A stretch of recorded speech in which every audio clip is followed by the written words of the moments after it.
Let's talk a little curry, shall we? Too often I think the word curry is sort of generalized, and we need to be specific here, because there's actually 3 different types of curries. The first being the least known, which is a plant called the curry plant that's used for both flavor and medicinal properties. Then there is the dried spice blend called a curry powder, most known from India. Then there is the one we're about to make today that is sometimes known as the, oh my god, this is hot, from Thai food, from Southeast Asia. Now here's what we're going to do. We're going to sort of blend some of that heat down on the edges a little bit to mellow it slightly. So instead of using the traditional Thai bird chilies, which are very small and incredibly hot, we're going to use some red jalapenos, but any good spicy red pepper would work for this. Then I'm also going to use some dried ancho chilies, which don't have a ton of heat to them, but do have a tremendous amount of flavor and will also help to mellow out our spice just a tad bit. But don't worry, it'll still be rock your socks hot. The first thing we're going to do is soak our dried ancho chilies in a little bit of hot water until they get a little bit softer. We're going to remove the stems. Then we're going to put our red jalapenos and our ancho chilies, once they've been drained and taken those stems off, into a food processor and pulse them until they get nicely incorporated.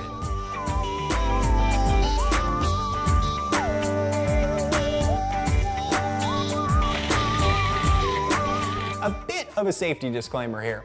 When we take this lid off the food processor, the fumes will be intense. How intense? Well, they're intense enough to probably make you cry. But I'm guessing if you didn't like hot stuff, you wouldn't be looking in to make a Thai curry paste, would you? Let's talk about our other ingredients.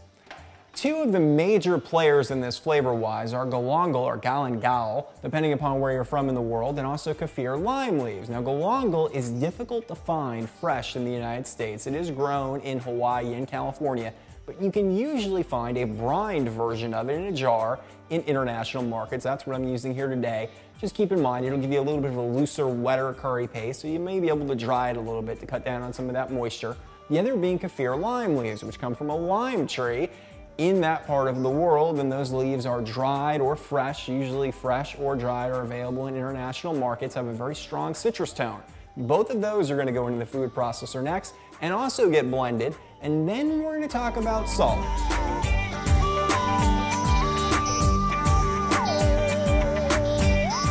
Time for our next 2 ingredients to come on down and hit the food processor, but both of them need a little bit of explanation, the first being lemongrass. Lemongrass will grow pretty much anywhere, and in the United States you can grow it.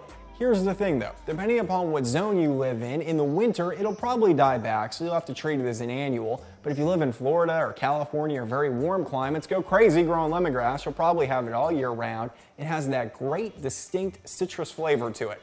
The other is going to be fish sauce. Sounds great, doesn't it? Fish sauce and also shrimp paste are both used in Southeast Asia quite a bit. Well, they're used for sodium and salt and that briny flavor in regions of the world where salt used to be very hard to come by and still is to some degree. Fish sauce, a little bit more liquidy obviously, made from fermented fish, crab, squid, pretty much any seafood you can ferment. Fish sauce has been made out of it, and then shrimp paste is a little bit thicker. I'm going to use fish sauce for ours, and I'm going to put our lemongrass in there as well, and they're both going to get pulsed up into our curry paste.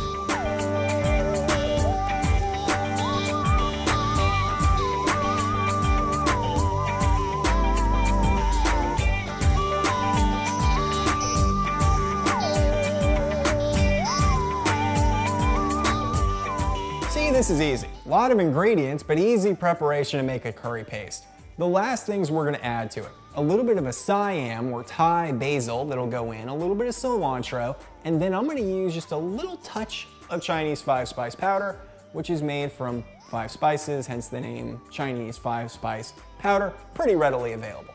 Then the last note with this, depending upon how dry or wet your paste is, we're going to add a little bit of canola oil just at the end. Any neutral oil would be fine, just to bind it and to get a good smooth paste consistency out of it. Depending upon how much you need, just do it like you would a salad dressing.